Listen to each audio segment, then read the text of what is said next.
আজকের ক্লাসে আমরা যেটা পড়বো সেটা হচ্ছে গ্রিন কেমিস্ট্রির 8th principle. The 8th principle of green chemistry is an approach that aims to design and develop chemical products and processes that reduce or eliminate the use and generation of hazardous substances. It focuses on improving the environmental and human health impacts of chemistry.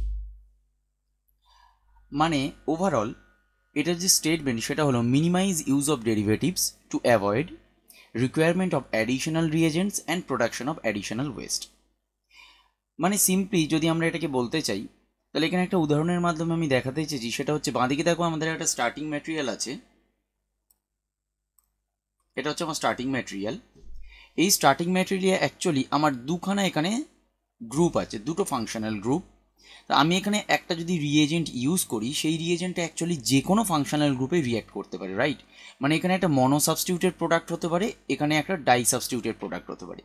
এখন যদি আমার মনো substituted প্রোডাক্টটা desired product হয় তাহলে এটা আমার আনডিজায়ার্ড product, অথবা এটাকে আমি কি বলতে পারি, ওয়েস্টেজ বলতে পারি। এখন এই প্রবলেমটাকে যদি আমাকে সলভ করতে হয় তাহলে জেনারেলি অর্গ্যানিক কেমিস্ট্রিতে আমরা কীরকমভাবে সলভ করি, যে আমরা কোনো না কোনো একটা প্রোটেক্টিং গ্রুপ ইউজ করি, যেটা আমরা এই সেকেন্ড রিয়াকশানে দেখিয়েছি। এখানে দেখো দুখানা আমার যদি ফাংশনাল গ্রুপ থেকে থাকে তাহলে আমি যে কোনো একটা গ্রুপকে যদি রিঅ্যাক্ট করাতে চাই আমরা একটা প্রোটেকশন গ্রুপ ইউজ করি বা প্রোটেক্টিভ রিয়েজেন্ট ইউজ করি, যেখানে যে কোনো একটা ফাংশনাল গ্রুপ মানে ডিজায়ার্ড আমার যে প্রয়োজনীয় যে ফাংশনাল গ্রুপটা যেটাকে আমি রিঅ্যাক্ট করাতে চাই সেটাকে ফাঁকা রেখে আমি অন্য একটা গ্রুপকে আমি প্রোটেক্ট করতে পারি। এবং ফার্দার আমরা যদি সেইটাকে আমার রিঅ্যাক্ট্যান্ট দিয়ে যদি আমরা রিয়াকশান করাই, মানে প্রপোজ রিঅ্যাক্ট্যান্ট দিয়ে, তাহলে আমার ডিজায়ার্ড যে ফাংশনাল গ্রুপটা সেখানে সাবস্টিটিউট হবে বা ডিজায়ার্ড সাবস্টিটিউটেড প্রোডাক্টটা আমরা অ্যাচিভ করতে পারবো, এবং এইখানে এই গ্রুপটা আমার প্রোটেক্টেড থাকবে। এবং সেই প্রোটেকশনটাকে রিলিজ করার জন্য, অথবা যে প্রোটেক্টেড গ্রুপটা আছে সেটাকে রিলিজ করার জন্য আমরা কি করি, প্রয়োজনীয় সলভেন্ট ইউজ করব। তার জন্য আমার যে প্রোটেকশন স্টেপটা হবে সেটা হচ্ছে করসপন্ডিং ডিপ্রোটেকশন স্টেপ, এবং আমরা কি পাবো, তাহলে আমরা একটা ডিজায়ার্ড প্রোডাক্ট পাবো। কিন্তু এর সাথেও একটা ওয়েস্টেজ আছে, সেটা হয়তো কেউ দেখছে না। সেটা হচ্ছে এই ডিপ্রোটেকশন স্টেপে দেখো এখানে যে প্রোটেক্টেড গ্রুপটা ছিল সেই প্রোটেক্টেড গ্রুপটা কি হবে, আলটিমেটলি একটা প্রোডাক্ট দেবে অথবা বাই প্রোডাক্ট দেবে। এবং একটা রিয়েল এক্সাম্পল দিয়ে যদি এটাকে বোঝানো যায় তাহলে আরও ভালো হয়। দেখো বাঁদিকে আমার এটা হচ্ছে রিয়াক্ট্যান্ট, আমরা বেঞ্জাইল ক্লোরাইড দিয়ে যদি এটাকে রিয়াকশান করাই তাহলে in presence of benzyl chloride actually এখানে ইথাইনাইল যে লিথিয়াম রিয়াক্ট্যান্ট যদি আমরা ইউজ করি বা রিয়েজেন্ট যদি আমরা ইউজ করি, এ কীরকমভাবে বিহেভ করবে, এ জেনারেলি বিহেভ করবে মাইনাস এলআই প্লাস। তাহলে এটা কি করবে, এর কাছে এখন দুটো অপশন, একটা হচ্ছে এখানে একটা নিউক্লিওফিলিক অ্যাটাক করতে পারে যেখানে বিআর মাইনাস বেরোবে, অথবা আর একটা জিনিস করতে পারে, এ হচ্ছে হাইলি বেসিক ইন নেচার। তাহলে কি হবে, এখান থেকে এইচ প্লাসটাকে অ্যাকসেপ্ট করবে এবং এখানে কি করবে, ওইচ বন্ডটা ভেঙে গিয়ে ও মাইনাস তৈরি করবে, এবং যে কারণে হচ্ছে অ্যাকচুয়ালি এই রিয়াকশনটা ফেভারেবল হচ্ছে। তাহলে in absence of any kind of protecting group ultimately আমার প্রোডাক্টটা কী হবে, ওএলআই, মানে ওএইচ বন্ডটা ভেঙে যাবে। কিন্তু আমার ডিজায়ার্ড কি, আমি চেয়েছিলাম যে এখানে এই ব্রোমিন গ্রুপটার সাথে একটা ব্রোমিন গ্রুপের সাথে একটা নিউক্লিওফিলিক অ্যাটাক করা, কিন্তু সেটা হচ্ছে না। তাহলে এর জন্য অ্যাকচুয়ালি আমরা কি করছি, এর জন্য অ্যাকচুয়ালি আমরা বেঞ্জাইল ক্লোরাইড ইউজ করছি। কারণ বেঞ্জাইল ক্লোরাইড যদি in presence of sodium hydride use করা হয় তাহলে ওএইচ গ্রুপ যে মানে অ্যালকোহলিক যে গ্রুপটা আছে সেটা প্রোটেক্টেড হয়ে যাবে, ওবিএন মানে বেঞ্জাইলিক গ্রুপটা অ্যাকচুয়ালি ওকে প্রোটেক্ট করছে। ফার্দার যদি আমরা ইথাইনাইল লিথিয়াম দিয়ে এটাকে রিয়াকশান করাই তখন এ কী করবে, একটা নিউক্লিওফিলিক অ্যাটাক করবে ব্রোমিনে এবং এটাকে বার করে দিয়ে আমার ডিজায়ার্ড প্রোডাক্ট করবে দেবে। কিন্তু এখন কি আছে, এখানে আমার ডিজায়ার্ড প্রোডাক্ট এখন আমি পাইনি, কেন, কারণ আমার প্রোটেকশনটা আছে। সেই প্রোটেকশনটা রিলিজ করার জন্য আমার কি ইউজ করতে হচ্ছে, HCl। তাহলে আমি করসপন্ডিং ডিজায়ার্ড প্রোডাক্ট আমি পাবো, এবং তার সাথে আমি যেটা পাবো সেটা হচ্ছে বেঞ্জাইল ক্লোরাইড ইন এক্সেস। এই বেঞ্জাইল ক্লোরাইডটা অ্যাকচুয়ালি কী হিসেবে আসছে, বাই প্রোডাক্ট হিসেবে বা ওয়েস্টেজ হিসেবে। তাহলে এখানে আলটিমেটলি কি আমার এটা সলভ হয়ে গেছে, মানে আমি যেটা চেয়েছিলাম যে minimise use of derivatives to avoid requirement of additional reagents and production of additional waste, তাহলে এটা কি আমার সলভ হয়েছে, এটা কিন্তু আমার সলভ হয়নি। কেন সলভ হয়নি, কারণ আলটিমেটলি আমি যদি এখানে প্রোটেক্টিং গ্রুপ ইউজ করি তাহলেও সেখানে আমার কিছু না কিছু বাই প্রোডাক্ট বা ওয়েস্ট তৈরি হচ্ছে। আগের যে এক্সাম্পলটা আমরা দেখছিলাম যে এখানে যদি আমি প্রোটেক্টিং কোনো গ্রুপ ইউজ না করি তাহলে আমার আনডিজায়ার্ড প্রোডাক্ট অথবা বাই প্রোডাক্ট অনেক বেশি। কিন্তু যদি আমি প্রোটেক্টিং গ্রুপ ইউজ করি তাহলে রিপ্রোডাকশন স্টেপের জন্য আমাকে একটা এক্সটার্নাল সলভেন্ট বা এক্সট্রা সলভেন্টও ইউজ করতে হবে, এবং তার জন্যেও আমার কোনো না কোনো বাই প্রোডাক্ট বা ওয়েস্টেজ তৈরি হবে। তাহলে আলটিমেটলি কিন্তু আমার আলটিমেটলি আমি কোনো ধরনের কোনো সলিউশন এখনও পাইনি। তাহলে এখানে যদি আমাকে ডেরিভেটিভ কমাতে হয় তাহলে আমায় এমন কোনো উপায় বার করতে হবে যেক্ষেত্রে অ্যাকচুয়ালি এই ধরনের কোনো ওয়েস্টেজ বা বাই প্রোডাক্ট তৈরি না হয়। তার জন্য অ্যাকচুয়ালি যেগুলো আমরা করতে পারি সেটা হচ্ছে ক্যাটালাইটিক স্টেপ অথবা এনজাইমের ইউজ। কারণ ক্যাটালাইটিক স্টেপ অথবা যদি আমরা এনজাইম ইউজ করি তাহলে স্পেসিফিক কোনো একটা ফাংশনাল গ্রুপের সাথেই সেটা রিয়াকশান করবে, সব গ্রুপের সাথে সেটা রিয়াকশান করবে না। যেমন কোনো একটা ফাংশনাল গ্রুপ বা কোনো একটা পার্টিকুলার ক্যাটালিস্ট যদি আমরা এখানে ইউজ করতাম তাহলে দেখা যেত হয়তো সেই ক্যাটালিস্টের প্রেজেন্সে এখানে ইথানাইল লিথিয়াম শুধুমাত্র ব্রোমিন গ্রুপের সাথে রিয়াকশান করছে, অ্যালকোহলিক গ্রুপের সাথে কোনো রিয়াকশান করছে না। তাহলে সেক্ষেত্রে কী হবে, কোনো ধরনের কোনো এক্সট্রা ওয়েস্টেজ বা বাই প্রোডাক্ট তৈরি হবে না, এবং আমরা যেটা চেয়েছিলাম সেই ধরনের সলিউশন আমরা পাবো। রিডিউসিং ডেরিভেটিভস ইন কেমিক্যাল প্রসেসেসের মধ্যে এখানে যে ডেরিভেটিভসের কথা বলা হচ্ছে সেটা কি, সেটা এক ধরনের কেমিক্যাল কম্পাউন্ডস যেটা কিনা কোনো না কোনোভাবে একটা ইন্টারমিডিয়েট স্টেপ অথবা ইন্টারমিডিয়েট স্টেপের মাধ্যমে আমরা বলতে পারি তৈরি হচ্ছে। তাহলে এখন যদি এই ধরনের কোনো ইন্টারমিডিয়েট স্টেপ না থাকে বা এই ধরনের কোনো ডেরিভেটিভ যদি ফর্ম না হয় তাহলে অ্যাকচুয়ালি কি হচ্ছে, কারণ ডেরিভেটিভ যেটা ফর্ম হচ্ছে সেটা তাহলে আমাদের কোনোভাবে সেই প্রোডাক্টটার আমার কোনো প্রয়োজনীয়তা নেই বা সেটা আমার কোনো ডিজায়ার্ড প্রোডাক্ট নয়, সেটা এক ধরনের আনডিজায়ার্ড প্রোডাক্ট। তাহলে আনডিজায়ার্ড প্রোডাক্ট মানেই হচ্ছে সেটা এক ধরনের বাই প্রোডাক্ট বা আমরা এক কথায় বলতে পারি সেটা হচ্ছে এক ধরনের ওয়েস্টেজ। এবং আমরা শিখেছি যে ওয়েস্টেজ যেখানেই জেনারেট হবে সেখানে কী হবে, অ্যাটম ইকোনমি আমার পুয়ার হবে।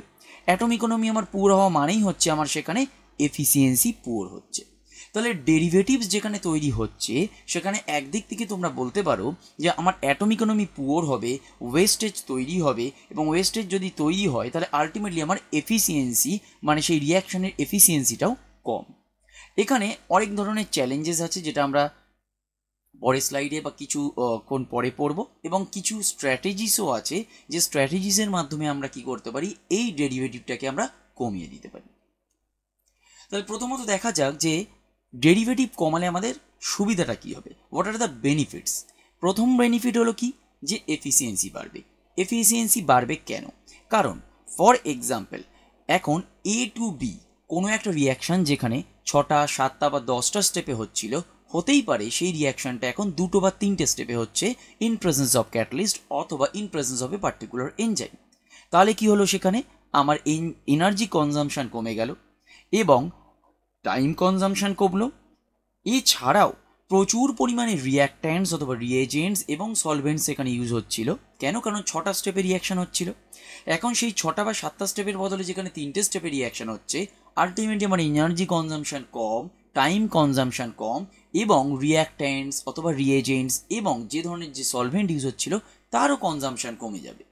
আলটিমেটলি কী হবে, অ্যাটম ইকোনমি বাড়বে, অথবা আমরা অল ওভার বলতে পারি যে রিয়াকশানের এফিসিয়েন্সি বাড়বে। দ্বিতীয় জিনিস বা দ্বিতীয় পয়েন্ট সেটা হচ্ছে কি, ওয়েস্ট রিডাকশন। কারণ যেখানে আমরা আগের এক্সাম্পলে দেখছিলাম যে কোনো না কোনো ধরনের ডেরিভেটিভ প্রোডাক্ট যদি তৈরি হয় সেটা আমাদের কোনো ডিজায়ার্ড প্রোডাক্ট নয়, সেটা আনডিজায়ার্ড প্রোডাক্ট।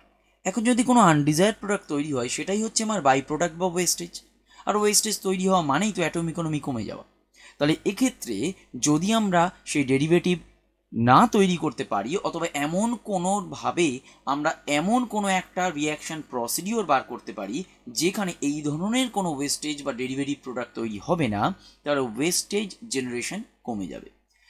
ওয়েস্টেজ জেনারেশন যদি কমে তাহলে একদিক থেকে আমরা বলতে পারি যে হ্যাজার্ডাস ওয়েস্টেজও কমবে, কারণ আলটিমেটলি ওয়েস্ট জেনারেশন মানে সেখানে যদি হ্যাজার্ডাস কিছু ওয়েস্ট তৈরি হয় তাহলে আমার আলটিমেটলি হ্যাজার্ডাস ওয়েস্টেজ জেনারেশনও বাড়ে। তাই ওয়েস্ট জেনারেশন কমা মানে এক ধরনের আমরা বলতে পারি হ্যাজার্ডাস ওয়েস্ট জেনারেশনও সেক্ষেত্রে কমে যাবে। এবং যে থার্ড পয়েন্টটা আছে সেটা কি, সেটা হচ্ছে কস্ট, যে অপারেটিং কস্ট সেটাও কিন্তু কমবে। প্রথম দিকে যে ক্যাপিটাল কস্ট থাকবে বা ক্যাপিটাল ইনভেস্টমেন্ট থাকবে সেটা হয়তো একটু মানে বেড়ে যেতেও পারে অথবা সেটা তুলনামূলক একটু বেশি হতে পারে, বাট যে অপারেটিং কস্ট সেটা কিন্তু কম হবে। কেন, কারণ ওই যে আগে আমরা বললাম যে energy consumption, time consumption, reactants used, materials used, reagents used, solvents used, এগুলো তো সবই কম। তাহলে আলটিমেটলি কী হবে, অপারেশন কস্ট বা অপারেটিং কস্ট কিন্তু সবসময়ের জন্যই কম হবে। তাহলে এগুলো হচ্ছে এক ধরনের বেনিফিট। এবং যে ওভারঅল বেনিফিটটা সেটা কি, সেটা হচ্ছে সাস্টেনেবল ডেভেলপমেন্ট, যেটা আলটিমেটলি হচ্ছে গ্রিন কেমিস্ট্রির একটা অন্যতম উদ্দেশ্য। এবং আরও বড় উদ্দেশ্য কি, সেটা হচ্ছে এনভায়রনমেন্ট ফ্রেন্ডলি। আলটিমেটলি আমরা যে কোনো ধরনের কোনো ম্যানুফ্যাকচারিং প্রসেস করি, যে কোনো ধরনের কোনো রিয়াকশান করি, সেটা আলটিমেটলি এনভায়রনমেন্ট ফ্রেন্ডলি হতে হবে, যাতে এনভায়রনমেন্টের ওপরে কোনো ধরনের কোনো অ্যাডভার্স ইম্প্যাক্ট না আসে এবং হিউম্যান হেলথ, অথবা বলতে পারো যে অল ওভার যে প্রাণী জগৎ আছে তার সেই যে হেলথ, তাদের যে হেলথ সেটা যেন বজায় থাকে, এবং সাস্টেনেবল ডেভেলপমেন্টের মাধ্যমে যেন আমরা এগোতে পারি। এটাই হলো গ্রিন কেমিস্ট্রির আলটিমেট উদ্দেশ্য। তাহলে এখানে যে যে চ্যালেঞ্জেসগুলো আসতে পারে, প্রথম চ্যালেঞ্জেস কি, টেকনিক্যাল কমপ্লেক্সিটি। এখন যদি আমাকে এই ধরনের কোনো একটা ডিজাইন বানাতে হয় যেখানে আমার ডেরিভেটিভ কম্পাউন্ড হবে না বা ডেরিভেটিভ প্রোডাক্ট হবে না, আনডিজায়ার্ড প্রোডাক্ট বা বাই প্রোডাক্ট তৈরি হবে না, তার জন্য আমাকে কি করতে হবে, সে যে ধরনের যে রিয়াকশানটাকে নিয়ে আমরা ভাবছি সেই রিয়াকশানটাকে আমাকে রিডিজাইন করতে হবে, নতুন কোনো পাথওয়েতে ভাবতে হবে যাতে সেই ধরনের কোনো ডেরিভেটিভ প্রোডাক্ট সেখানে তৈরি না হয়। But it is technically challenging. কেন টেকনিক্যালি চ্যালেঞ্জিং? প্রথমত সেই যে রিয়াকশানটা ওখানে হচ্ছে, সেই যে ডেরিভেটিভ প্রোডাক্টটা ওখানে ফর্ম হয়ে যাচ্ছে কোনো না কোনোভাবে একটা ইন্টারমিডিয়েট স্টেপে, তার পার্টিকুলার মেকানিজম সম্বন্ধে আগে আমায় জানতে হবে। যদি আমরা মেকানিস্টিক অ্যাপ্রোচ না বার করতে পারি তাহলে আমরা জানতেই পারবো না যে প্রোডাক্টটা কীরকমভাবে তৈরি হয়েছে। তাহলে তার জন্য কি হবে, তার জন্য যেগুলো দরকার সেগুলো হচ্ছে সিগনিফিক্যান্ট রিসার্চ প্রয়োজন, ডেভেলপমেন্ট প্রয়োজন, এফোর্টস প্রয়োজন, এবং আমার কাছে ডেটারও প্রয়োজন আছে। কোন ধরনের রিয়াক্ট্যান্ট কী ধরনের কাজ করছে, কী ধরনের মেকানিজম, কী ধরনের পাথওয়ে ফলো করছে, সেগুলো আগে আমাকে জানতে হবে। তবেই আমরা কোনো না কোনো ধরনের নতুন সিনথেটিক পাথওয়ে রিডিজাইন করতে পারবো। সেকেন্ড যে চ্যালেঞ্জ আছে সেটা হলো ইকোনমিক কনসিডারেশন। এখন নতুন কোনো যদি পাথওয়ে আমাকে ভাবতে হয়, প্রথমত হচ্ছে সেখানে পয়সার প্রয়োজন। কেন? কারণ নতুন কোনো জিনিস যদি ডেভেলপ করতে হয় সেখানে ইনভেস্টমেন্টের প্রয়োজন। সেই ইনভেস্টমেন্ট যদি আমরা না পাই তাহলে সেক্ষেত্রে নতুন কোনো পাথওয়ের ইমপ্লিমেন্ট আমরা করতে পারবো না বা ডেভেলপ করতে পারবো না। তৃতীয় যেটা প্রবলেম সেটা হচ্ছে রেগুলেটরি হার্ডলস। এখন যে প্রসেসটা আমরা অলরেডি করে রেখেছি তার অ্যাপ্রুভাল তো আমাদের কাছে আছে এবং সেই প্রসেসটা চলছে, কিন্তু আজ যখন সেই প্রসেসটার প্রবলেম আমরা জানতে পেরেছি, নতুন যদি কোনো প্রসেস আমাকে বার করতে হয় তার জন্যেও রেগুলেটরি অ্যাপ্রুভাল আগে আমাকে নিতে হবে। এই রেগুলেটরি অ্যাপ্রুভালের জন্য কী প্রয়োজন? সময়। কেন? কারণ একটা অ্যাপ্লিকেশন যখন তুমি করবে সেই অ্যাপ্লিকেশন অ্যাপ্রুভালের জন্য কিছু টাইম দিতে হবে, তার জন্য কিছু খরচাও আছে, সেই ইমপ্লিমেন্ট করার জন্য সেই স্ট্র্যাটেজিসের জন্য কিছু খরচা হতে পারে। তাই এগুলো হচ্ছে এক ধরনের রেগুলেটরি হার্ডলস। আর কি হতে পারে? আর হচ্ছে supply chain impacts. Supply chain impacts কি?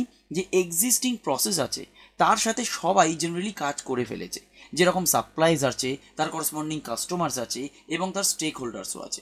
এখন যদি দুম করে একটা বা হঠাৎ করে একটা নতুন প্রসিডিওর বার করতে হয়, নতুন প্রসেসে মানে একটা রিডিজাইন করতে হয়, নতুন ধরনের একটা কোনো রিয়াকশান আমাকে করতে হয়, সেই মডিফিকেশনের জন্য অ্যাকচুয়ালি এক্সিস্টিং যে কাস্টমার আছে বা সাপ্লায়ার আছে বা স্টেক হোল্ডার আছে তাদের দিক থেকে কিছু প্রবলেম হতে পারে। তাই এগুলো হচ্ছে আমাদের চ্যালেঞ্জেস। কোন ধরনের স্ট্র্যাটেজিস আমরা ইমপ্লিমেন্ট করতে পারি ডেরিভেটিভকে কমানোর জন্য? ডেরিভেটিভ মানে কি? এক কথায় বলতে পারো বাই প্রোডাক্ট কমানোর জন্য।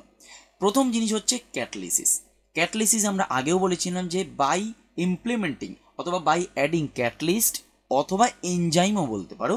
এই ক্যাটালিস্ট অথবা এনজাইমের সাথে কি এনজাইম ইউজ করলে কি হবে, অ্যাকচুয়ালি রিয়াকশানটা মোর এফিশিয়েন্ট হবে, অ্যাটম ইকোনমি বাড়বে এবং যে অপ্রয়োজনীয় স্টেপগুলো ছিল সেই অপ্রয়োজনীয় স্টেপগুলোকে আমরা বাদও দিতে পারি। তাহলে আলটিমেট কি হচ্ছে?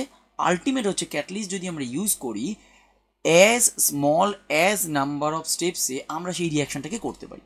রিয়াকশানের steps, number of reaction steps আমরা কমাতে পারি। সেটা এনার্জি এফিসিয়েন্টও হবে, কেননা আমরা ক্যাটালিস্ট যদি ইউজ করি তাহলে অ্যাক্টিভেশন এনার্জিও আমার কমে যাবে এবং অ্যাটম ইকোনমিও আমার বাড়বে। কারণ সেক্ষেত্রে কী হবে, কিছু সিলেক্টিভ রিয়াকশান হবে। যদি সিলেক্টিভ রিয়াকশান হয় তাহলে আমার ডেরিভেটিভ কমছে, ডেরিভেটিভ যদি আমার কমে যায় বা ডেরিভেটিভ প্রোডাক্ট আমার যদি কমে তাহলে আমার অ্যাটম ইকোনমিও বেড়ে যাবে।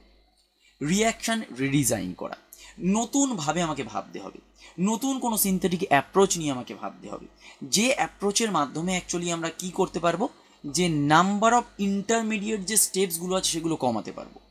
নাম্বার অফ ইন্টারমিডিয়েট স্টেপ যদি আমাদের কমে যায় তাহলে অবশ্যই ডেরিভেটিভসের প্রোডাকশনও আমার কমবে, কারণ ডেরিভেটিভসের প্রোডাকশন কমা মানেই কি, বাই প্রোডাক্টসের পরিমাণ কমানো এবং ওয়েস্টেজের পরিমাণও কমানো। ওয়েস্টেজের পরিমাণ কমলে অটোমেটিক আমার অ্যাটম ইকোনমিও বাড়বে এবং এফিসিয়েন্সিও আমার বাড়বে। আর লাস্ট হচ্ছে প্রসেস ইন্টেন্সিফিকেশন। প্রসেস ইন্টেন্সিফিকেশন বলতে এখানে যেটা বলা হয়েছে সেটা হচ্ছে যে প্রসেসগুলো নিয়ে আমরা ভাবছি বা যে টেকনোলজিগুলো নিয়ে আমরা ভাবছি সেগুলোকে কন্টিনিউয়াস ইন্টিগ্রেটেড প্রসেস অথবা reducing the need of separate derivatives, এগুলো নিয়ে আমাকে বেশি পরিমাণে ভাবতে হবে বা বেশি পরিমাণে কার্যকরী করে তুলতে হবে। যে কেস স্টাডিজগুলো আছে ডেরিভেটিভ রিডাকশনের মধ্যে সেগুলো হচ্ছে যেরকম ফার্মাসিউটিক্যাল সিনথেসিস, মেডিসিন ইন্ডাস্ট্রিতে এটা অনেক বেশি পরিমাণে কাজে লেগেছে। কেন? কারণ এখানে প্রচুর পরিমাণে যেরকম ড্রাগ বা মেডিসিন সিনথেসিস আছে সেখানে প্রচুর ওয়েস্টেজ তৈরি হয় এবং সেখানে প্রচুর পরিমাণে ডেরিভেটিভ স্টেপস আছে যার মাধ্যমে অন্য ধরনের প্রোডাক্ট যেগুলো হচ্ছে অপ্রয়োজনীয় বা ডেরিভেটিভ প্রোডাক্ট বলতে পারো সেগুলো তৈরি হয়।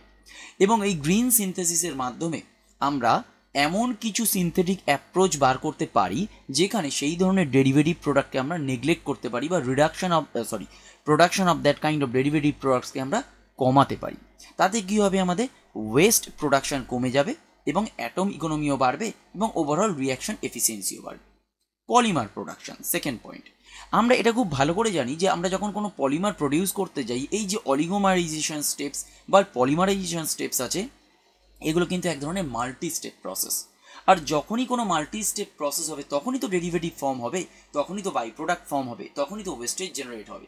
তাই এই পলিমার প্রোডাকশানে যদি আমরা ক্যাটালিস্ট ইউজ করতে পারি তাহলে দেখা গেছে অ্যাকচুয়ালি ওয়ান স্টেপ প্রসেসের মাধ্যমে আমরা পলিমার তৈরি করতে পারি। আর একটা খুব ভালো দিক সেটা হচ্ছে বায়োফুয়েল সিনথেসিস। অলরেডি আমরা এটা পড়েছি। বায়োফুয়েল মানেই হচ্ছে আমরা যেটা বলে থাকি সেটা হচ্ছে বায়োইথানল। বায়োমাস থেকে বায়োইথানল যখন আমরা প্রডিউস করছি সেক্ষেত্রেও এই ধরনের গ্রিন কেমিস্ট্রি অ্যাপ্রোচ আমরা ইউজ করতে পারি। এখন আলটিমেটলি এর কনক্লুশন কি? আলটিমেটলি এর কনক্লুশন হচ্ছে কি, যে আমাদের ডেরিভেটিভ রিডিউস করতে হবে। কেন? কারণ আলটিমেটলি ডেরিভেটিভটা হচ্ছে আমাদের অপ্রয়োজনীয় প্রোডাক্ট, সেটা আনডিজায়ার্ড প্রোডাক্ট। আনডিজায়ার্ড প্রোডাক্ট মানেই হচ্ছে ওয়েস্টেজ। তাই আমরা যদি ওয়েস্টেজকে মিনিমাইজ না করতে পারি আলটিমেটলি আমার কি হবে, রিয়াকশনটা এফিসিয়েন্ট হবে না, অ্যাটম ইকোনমি আমার বাড়বে না। অথবা এটাও বলতে পারো যে কোনো না কোনো ধরনের ওয়েস্টেজ যদি আমার হ্যাজার্ডাস হয় তাহলে সেটা হ্যাজার্ডাস কেমিক্যালসের পরিমাণও বাড়বে। তাহলে আলটিমেটলি আমাকে যেটা কমাতে হবে সেটা হচ্ছে ওয়েস্টেজের পরিমাণ। তাই রিডিউস ডেরিভেটিভ মানেই হচ্ছে এক কথায় বলতে পারো যে ওয়েস্টেজের পরিমাণ কমানো। আর ওয়েস্টেজের পরিমাণ কমানো মানেই হচ্ছে রিয়াকশন এফিসিয়েন্সি বাড়ানো, অ্যাটম ইকোনমি বাড়ানো। কারণ যত আমার ইন্টারমিডিয়েট স্টেপসের নাম্বার কমবে তত কি হবে, সেটা এনার্জি এফিসিয়েন্ট হবে, সেটা টাইম এফিসিয়েন্ট হবে, সেটা ম্যাটেরিয়ালস এফিসিয়েন্ট হবে। ম্যাটেরিয়ালস এফিসিয়েন্ট মানে কি, এক কথায় বলতে গেলে রিঅ্যাক্ট্যান্টের পরিমাণ অথবা রিয়েজেন্টের পরিমাণ, সলভেন্টের পরিমাণ কম লাগবে। যত এগুলো কম লাগবে তত কি আমরা বলতে পারি যে এটা এক ধরনের ম্যাটেরিয়াল এফিসিয়েন্ট এবং আলটিমেটলি অ্যাটম ইকোনমি সেখানে বাড়বে এবং রিয়াকশনটা এফিসিয়েন্ট হবে। এবং যখনই এই ধরনের রিয়েজেন্ট টাইম কম বা এনার্জি কম, রিয়েজেন্ট কম আমরা ইউজ করতে পারবো তখন আলটিমেটলি কী হবে, অপারেটিং কস্টও আমার কমে যাবে। এখানে এক ধরনের একটা আলটিমেটলি প্র্যাকটিক্যাল ইমপ্লিমেন্ট আমরা দেখতে চাই। কারণ আমরা তো এটা দেখলাম যে রিডিউস ডেরিভেটিভ বা ডেরিভেটিভকে রিডিউস করতে হবে, কিন্তু এর প্র্যাকটিক্যাল ইমপ্লিমেন্টেশন কি? আইবুপ্রোফেন এটা এক ধরনের একটা মেডিসিন অথবা বলতে পারো যে কমন অ্যানালজেসিক অথবা অ্যান্টি ইনফ্লেমেটরি ড্রাগ, যেটা প্রচুর পরিমাণে ইউজ হয়। অলমোস্ট সবাই এই আইবুপ্রোফেনের নাম শুনেছ, কিন্তু হয়তো ম্যাক্সিমাম তোমরা জানো না যে আইবুপ্রোফেনের ডিম্যান্ড কত বা কতটা ইউজ হয়। পার ইয়ার অলমোস্ট 13,000 টন আইবুপ্রোফেনের ডিম্যান্ড আছে। এবং এইখানে যে প্রসেস দেখানো আছে সেটা হচ্ছে এর সিনথেটিক অ্যাপ্রোচ, যেটা 1960 সালে ডেভেলপ করা হয়েছিল। এই সিনথেটিক অ্যাপ্রোচটা যদি তোমরা ঠিকমতো লক্ষ্য করো দেখবে এটা এক ধরনের 6 স্টেপস রিয়াকশন। এই 6 স্টেপস রিয়াকশানে দেখবে প্রচুর পরিমাণে ডেরিভেটিভ প্রোডাক্ট ফর্ম হয়। যেরকম প্রথম স্টেপটা দেখো, যেখানে আমাদের ইউজ করা হয়েছে acetic অ্যানাইড্রাইড in presence of aluminium chloride. এখানে যেগুলো তৈরি হয় সেগুলো হচ্ছে HCl, অ্যাসিটিক অ্যাসিড অথবা অ্যালুমিনিয়াম ওয়েস্ট, সেকেন্ড স্টেপে যেরকম HCl, থার্ড স্টেপে যেরকম অ্যাসিডিক অ্যাসিড এবং লাস্ট স্টেপে যেরকম অ্যামোনিয়া, এগুলো সবই হচ্ছে বাই প্রোডাক্ট, সবই হচ্ছে ডেরিভেটিভ প্রোডাক্ট। এগুলো আমাদের প্রয়োজন নেই। এগুলো যদি আমাদের প্রয়োজন না থাকে তাহলে আলটিমেটলি কি হচ্ছে, এই বাই প্রোডাক্টের পরিমাণ আমাদের বাড়ছে এবং হয়তো কেউ এটা আন্দাজও করতে পারবে না যে অ্যাকচুয়ালি এর অ্যাটম ইকোনমি হয় খুবই কম, সেটা হচ্ছে 32%, এবং বাই প্রোডাক্টের পরিমাণ হচ্ছে হিউজ, সেটা হচ্ছে 27,000 টন পার ইয়ার। তাহলে একবার ভাবো যে 13,000 টন বাইবুপ্রোপেন যদি তৈরি করতে হয়, সেখানে আমার ওয়েস্টেজ জেনারেশন হচ্ছে প্রায় 27,000 টন। তাহলে এখানে অ্যাকচুয়ালি প্রয়োজনীয় প্রোডাক্টের থেকে অপ্রয়োজনীয় প্রোডাক্টের প্রোডাকশন অনেক বেশি। এখানেই হচ্ছে গ্রিন কেমিস্ট্রির একটা অদ্ভুত ইমপ্লিমেন্ট, অথবা বলতে পারো এক অদ্ভুত কার্যকারিতা আমরা পেয়েছি, যে 3 স্টেপসে এই প্রসেসটাকে নতুনভাবে ইমপ্লিমেন্ট করা গেছে অথবা রিডিজাইন করা গেছে, যেখানে কোনো ধরনের কোনো সলভেন্টের প্রয়োজনীয়তা নেই এবং এটা এক ধরনের ক্যাটালিটিক প্রসেস, যেটা এখানে দেখানোই গেছে যে second and third step in presence of catalyst রিয়াকশনটা হচ্ছে। তাই এখানে যদি পুরো রিয়াকশনটাকে আমরা দেখতে পারি, শুধুমাত্র প্রথম স্টেপেই দেখো in presence of acidic অ্যানাইড্রাইড and HF এক ধরনের একটা বাই প্রোডাক্ট তৈরি হয়েছে, সেটা হচ্ছে অ্যাসিডিক অ্যাসিড। এই অ্যাসিডিক অ্যাসিড যেখানে তৈরি, এই অ্যাসিডিক অ্যাসিড যে বাই প্রোডাক্টটা এখানে তৈরি হয়, সেটাকেও অ্যাকচুয়ালি রিসাইকেল করে রিইউজ করা হয়েছে এবং এই যে HF অথবা হাইড্রোজেন ফ্লুরাইড এখানে ইউজ করা হয়েছে, যে আনরিয়াক্টেড হাইড্রোজেন ফ্লুরাইড থাকে সেটাকেও অ্যাকচুয়ালি রিকভার করা হয় এবং রিইউজ করা হয়। তাহলে এখানে অ্যাকচুয়ালি যে বাই প্রোডাক্টস বা ডেরিভেটিভ প্রোডাক্ট তৈরি হচ্ছে, সেগুলোকে অ্যাকচুয়ালি রিকভার করা হচ্ছে এবং রিইউজ করা হচ্ছে রিসাইকেল করে। তাহলে আলটিমেটলি এখানে কি হবে, অ্যাটম ইকোনমি বাড়বে। তাহলে আলটিমেট অ্যাটম ইকোনমি এখানে 77%, এবং রিয়াকশনটা faster in presence of catalyst, কারণ এখানে আগে যেখানে 6টা স্টেপে রিয়াকশন হচ্ছিল, এখানে সেখানে 3টে স্টেপে হচ্ছে এবং ইন প্রেজেন্স অফ ক্যাটালিস্ট এটা ফাস্টার হচ্ছে। ইল্ড পার্সেন্টেজ বাড়ছে এবং স্বভাবতই ওয়েস্টেজ জেনারেশন কম, কারণ বাই প্রোডাক্ট এখানে সেরকমভাবে তৈরি হচ্ছে না। এখানে আলটিমেট যে কম্প্যারিজনটা, সেটা হচ্ছে আগের ট্র্যাডিশনাল যে ফরমেশন ছিল বা ট্র্যাডিশনাল ম্যানুফ্যাকচারিং প্রসেস ছিল এবং যে manufacturing process implementing the green chemistry. Traditional যে প্রসেস ছিল সেটা ছিল 6 স্টয়চিওমেট্রিক স্টেপস, কারণ এখানে কোনো ক্যাটালিস্ট ইউজ করা হয়নি। অ্যাটম ইউটিলাইজেশন ছিল খুবই কম, প্রায় লেস দ্যান 40%, এবং প্রচুর পরিমাণে ওয়েস্টেজ এখানে জেনারেট হয়েছে, কারণ আমরাও দেখেছি যে বাই প্রোডাক্ট অথবা ডেরিভেটিভ প্রোডাক্ট এখানে জেনারেট হচ্ছিল। তাই এখানে অ্যাকচুয়ালি অ্যাটম ইকোনমি প্রায় 32% ছিল। কিন্তু যখনই আমরা গ্রিন কেমিস্ট্রির অ্যাপ্রোচ ইমপ্লিমেন্ট করলাম, তখন আমরা দেখলাম থ্রু ক্যাটালিটিক স্টেপস অথবা through presence of catalyst, actually 3টে ক্যাটালিটিক স্টেপে রিয়াকশনটাকে করা গেছে এবং এখানে যে ক্যাটালিস্টগুলো ইউজ করা হয়েছে সেগুলো হচ্ছে রিইউজেবল। অ্যাটম ইকোনমি এখানে বেড়েছে প্রায় 72% অ্যাটম ইকোনমি, এবং এখানে কোনো ধরনের কোনো অ্যালুমিনাস ওয়েস্ট কিন্তু জেনারেট হয়নি। তাহলে আলটিমেটলি এখানে যে গ্রিনার অ্যাপ্রোচটা, এটা অনেক বেশি এফিশিয়েন্ট, বা রিয়াকশনটা বলতে পারো অনেক এফিশিয়েন্ট। তা আলটিমেটলি এটাই হচ্ছে আমাদের অ্যাপ্রোচ, কারণ গ্রিন কেমিস্ট্রি আলটিমেটলি যেটা চেয়েছে সেটা হচ্ছে সাস্টেনেবল ডেভেলপমেন্ট এবং আলটিমেটলি এনভায়রনমেন্টের ওপরে অ্যাডভার্স ইম্প্যাক্ট কমানো। মানে অল ওভার যে ম্যানুফ্যাকচারিং প্রসেসগুলো হবে সেগুলোকে কি হতে হবে, এনভায়রনমেন্ট ফ্রেন্ডলি হতে হবে। রিডিউস ডেরিভেটিভ এক অন্যতম প্রিন্সিপাল। তো নেক্সট ক্লাসে আমরা যেটা দেখব সেটা হচ্ছে 9th প্রিন্সিপাল, মানে use of catalyst. So thank you very much for watching this video. আর ভিডিওটা যদি ভালো লেগে থাকে অবশ্যই তোমরা লাইক করো, শেয়ার করো এবং চ্যানেলটিকে অবশ্যই সাবস্ক্রাইব করো। দেখা হচ্ছে তোমাদের সাথে নেক্সট ক্লাসে। Bye bye.